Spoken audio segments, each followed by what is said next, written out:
Elizabeth at A Literary Princess. If you are new here, welcome. I'm a fifth-year PhD candidate in English literature with a focus on Victorian women novelists. And as you might expect, I love to read. Today I have a currently reading video for you.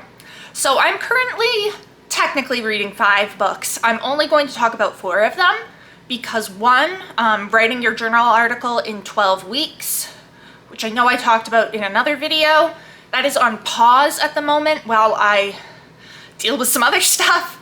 So I will be talking to you about the 4 books that I am actively reading right now. Let's jump in. First up is my Fairy Tale Friday read for the month, and this is the Book of Gothel by Mary McMinn. I am literally just right at the beginning. I am on page 10. So obviously I can't really say much about it. It is a retelling of Rapunzel focused on the witch from the fairy tale.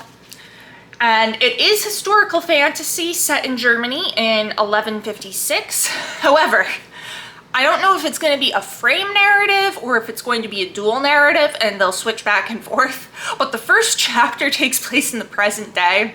And I did not know that going into it. So my brain kind of short-circuited when I saw words like email and PhD and University of North Carolina. And I was like, what?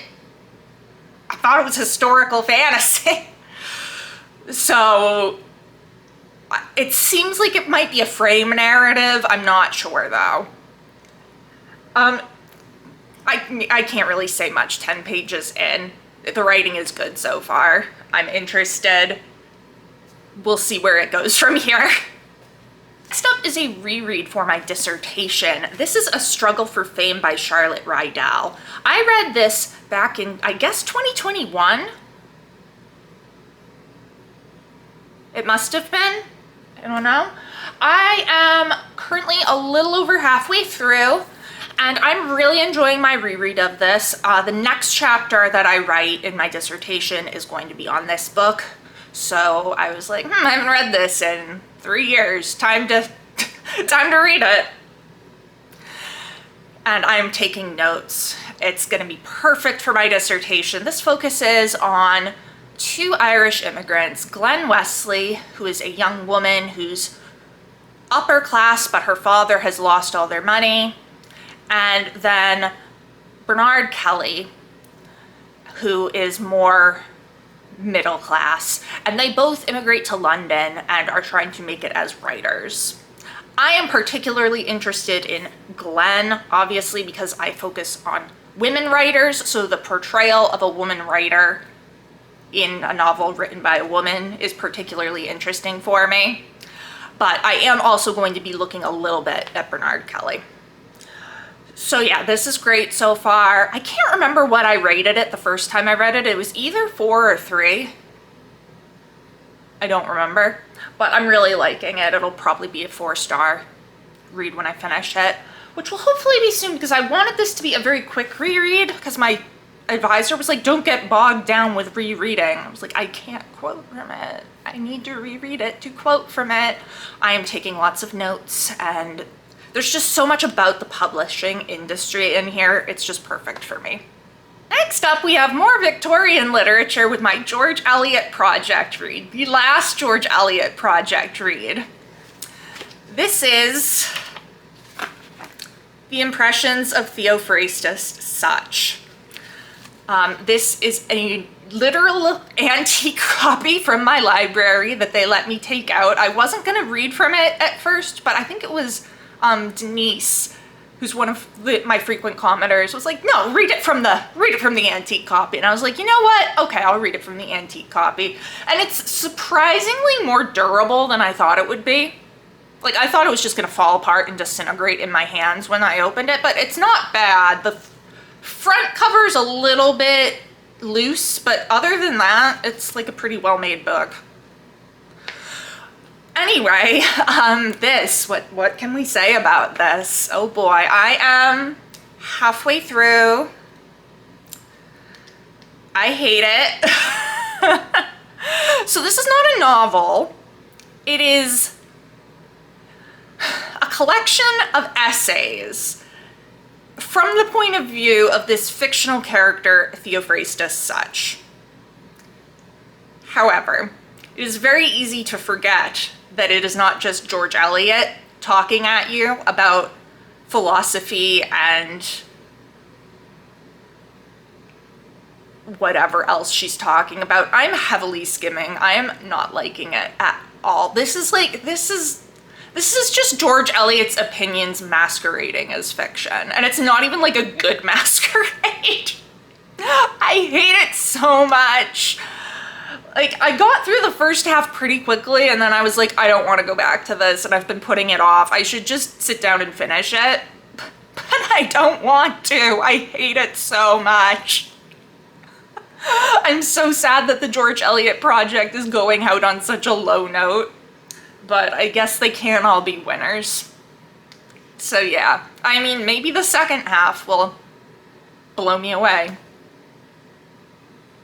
I don't think it will, though. And the last book I am reading for Mental Health May. Mental Health May is an event hosted by Kim from Middle of the Book March and Marilyn Maya Mendoza. It is all about reading books about mental health, whether they're fiction or nonfiction. And the theme of the year is self-care. So this book that I am reading is Grieving the Right Way for Siblings, a practical grief workbook by Gary Rowe. I've talked about this briefly when it happened, but a lot of you probably don't know. In August of 2022, my brother passed away. And I'm not really handling it as well as I thought I was, which I feel like is understandable, but my own mental health has been pretty bad since then. And one of the things is that I feel like I was not able to properly grieve when it happened, just because of the way that it happened and the time that it happened and all the circumstances.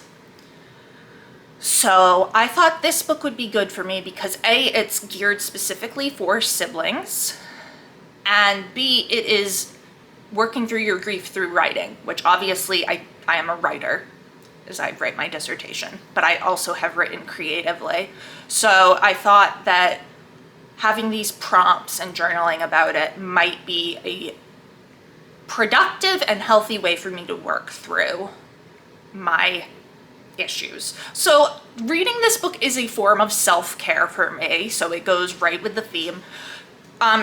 Also, I mean, grief is very much a mental health thing, and it's triggering my own mental health issues that I had prior to this happening. And it also has me thinking about my brother's mental health. I have not said this before, but my brother did die by suicide, which is really hard, obviously. So this Mental Health May, I've really been thinking not just about my mental health, but about his mental health. And yeah, I don't know. I'm only 17% of the way through this book so far. I just started it last night, and I've already got like 3 pages of scribblings because my handwriting is very bad in a journal, but I do feel like it's helping, and I'm gonna continue working through it for the rest of the month, maybe beyond that. I'm not sure how long it will take me to work through it, but I'm finding it very helpful so far. You don't want to go out on a depressing note like that. This month has been a great reading month so far. I've read some really fun books. I've already finished 3 or 4. I don't even remember. But I read 2 others for Mental Health May, and then I just read this fun thriller that my friend lent me, and that was great.